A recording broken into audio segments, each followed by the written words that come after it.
मैं मीनू शर्मा आप सबका आपके अपने YouTube चैनल की कथा टीवी पर स्वागत करती हूँ। सभी को मेरा राधे राधे। कृष्ण गोविंद हे राम नारायण श्रीपते वासुदेवा जिता श्रीनिधे अच्युतानंता हे माधव अधोक्षजा द्वारिका नायका द्रौपदी रक्षक। हम सब पर भगवान श्री कृष्ण और राधा रानी की कृपा बनी रहे। और आज आप सुनने वाले हैं कार्तिक मास महात्म्य में 13वां अध्याय और अंत में आप सुनेंगे श्री तुलसी चालीसा पाठ। तो हो सके तो वीडियो को अंत तक देखिएगा और अगर वीडियो अच्छी लगी तो वीडियो को लाइक एंड शेयर कीजिएगा और चैनल पर नए हैं तो सब्सक्राइब भी कर दीजिएगा। तो कथा शुरू करने से पहले सभी प्रेम से एक बार जरूर बोलिए भगवान विष्णु की जय, माता लक्ष्मी की जय, तुलसी माता की जय। और अब हम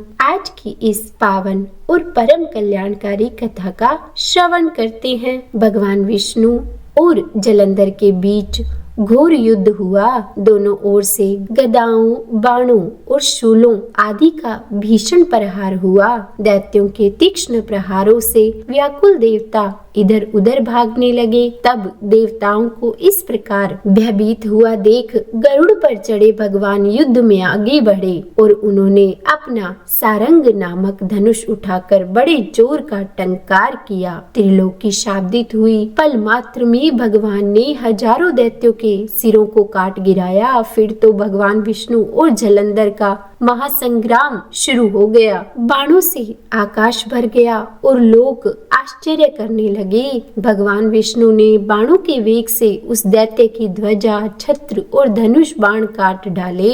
इससे व्यथित होकर उसने अपनी गदा उठाकर गरुड़ के मस्तक पर दे मारी। साथ ही क्रोध से उस दैत्य ने भगवान विष्णु जी की छाती में भी एक तीक्ष्ण बाण मारा और उसके उत्तर में भगवान विष्णु ने उसकी गदा काट दी और अपने सारंग धनुष पर बाण चढ़ाकर उसको बींधना आरंभ किया। इस पर जलंधर उन पर अपने पैने बाण बरसाने लगा। उसने विष्णु जी को कई पैने बाण मारकर वैष्णव धनुष को काट दिया। धनुष कट जाने पर भगवान ने गदा ग्रहण कर ली और शीघ्र ही गदा को जलंधर को खींच कर मारा। परंतु उस अग्निवत अमोघ गदा की मार से भी वह दैत्य कुछ भी चलायमान न हुआ। उसने एक अग्निमुख त्रिशूल उठाकर भगवान विष्णु पर छोड़ दिया। तब भगवान विष्णु जी ने शिव के चरणों का स्मरण कर नंदन नामक त्रिशूल से उसके त्रिशूल को छेद दिया। जलंधर ने झपट कर विष्णु जी की छाती पर एक जोर का मुष्टिक मारा और उसके उत्तर में भगवान विष्णु ने भी उसकी छाती पर अपनी एक मुष्टि का प्रहार किया। फिर दोनों घुटने टेक बाजुओं और मुष्टिकों से बाहु युद्ध करने लगे। कितनी ही देर तक भगवान उसके साथ युद्ध करते रहे। तब सर्वश्रेष्ठ मायावी भगवान उस दैत्यराज से मेघवाणी में बोले,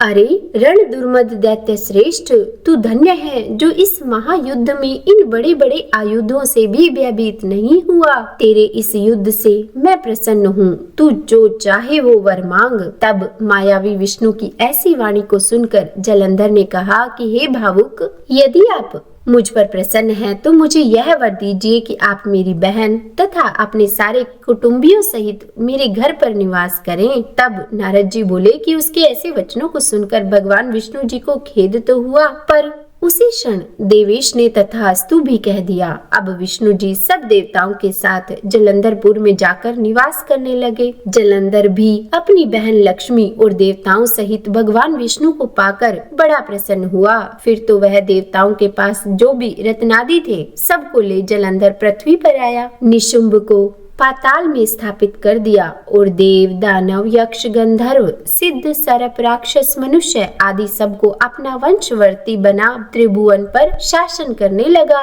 और फिर उसने धर्म के अनुसार सुपुत्रों के समान अपनी प्रजा का पालन किया। उसके धर्म राज्य में सभी सुखी थे। तो बोलिए भगवान विष्णु की जय। यह था आज का 13वां अध्याय और इसके आगे क्या हुआ यह हम जानेंगे इसकी आगे आने वाले अध्यायों में। और अब सुन लेते हैं श्री तुलसी चालीसा पाठ। श्री तुलसी महारानी करूं विनय सिर नाय, जो मम हो संकट विकट दीजे मात नशाए। नमो नमो तुलसी महारानी, महिमा अमित न जाए बखानी, दियो विष्णु तुमको सन्माना, जग में छायो सुयस महाना। विष्णु प्रिया जय जयति भवानी, तिहु लोक की हो सुख खानी। भगवत पूजा कर जो कोई, बिना तुम्हारे सफल न होई। जिन घर तब नहीं होए निवासा, उस पर करहि विष्णु नहीं बासा। करे सदा जो तव नित सुमिरन, ते ही के काज होय सब पूरन। कार्तिक मास महात्म तुम्हारा, ताको जानत सब संसारा। तव पूजन जो करे कुवारी, पावे सुंदर वर सुकुमारी। करे जो पूजन नित प्रति नारी, सुख संपत्ति से होय सुखारी। वृद्धा नारी करे जो पूजन, मिले भक्ति होवे पुलकित मन। श्रद्धा से पूजे जो कोई,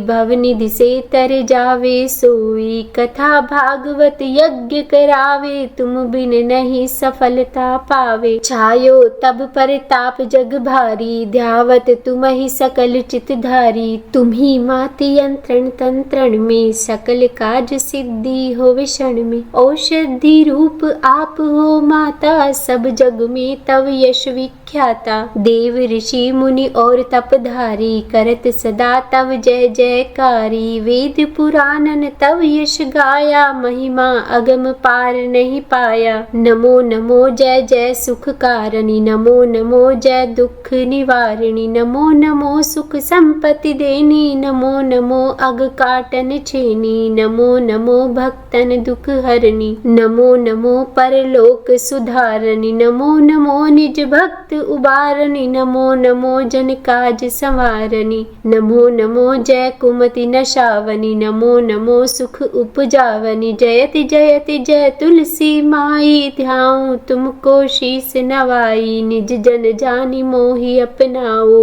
बिगड़े कारज आप बनाओ। करूं विनय मैं मात तुम्हारी, पूर्ण आशा करहूं हमारी। शरण चरण कर जोरी मनाऊं, निश दिन तेरे ही गुण गाऊं। करहूं मात यह अब मोह पर दाया, निर्मल होए सकल मम काया। मांगू मात यह वर दीजे, सकल मनोरथ पूर्ण कीजे। जनु नहीं कुछ नीम अचारा, समहु मात अपराध हमारा। 12 मास करे जो पूजा, तासम जग में और न दूजा। प्रथम ही गंगा जल मंगवावे, फिर सुंदर स्नान करावे। चंदन अक्षत पुष्प चढ़ावे, धूप दीप नैवेद्य लगावे। करे आचमन गंगा जल से, ध्यान करे हृदय निर्मल से। पाठ करे फिर चालीसा की, स्तुति करे मात तुलसा की। यह विदित पूजा करे हमेशा, ताके तन नहीं रहे कलेशा।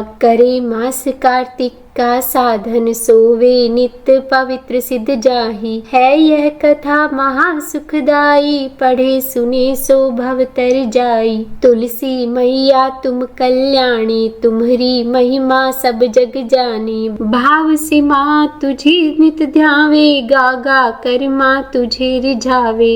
यह श्री तुलसी चालीसा, पाठ करे जो कोई। गोविंद सो फल पावही, जो मन इच्छा होए। तो बोलिए तुलसी माता की जय। श्री तुलसी चालीसा पाठ संपूर्ण। तो आज की वीडियो आपको कैसी लगी यह कमेंट बॉक्स में मुझे कमेंट करके जरूर बताइएगा, और अच्छी लगी हो तो लाइक एंड शेयर जरूर कीजिएगा। और अगर आप चैनल पर नए हैं और चैनल को सब्सक्राइब नहीं किया है तो सब्सक्राइब भी कर दीजिएगा, और हाँ, बेल आइकन को जरूर प्रेस कर दीजिएगा।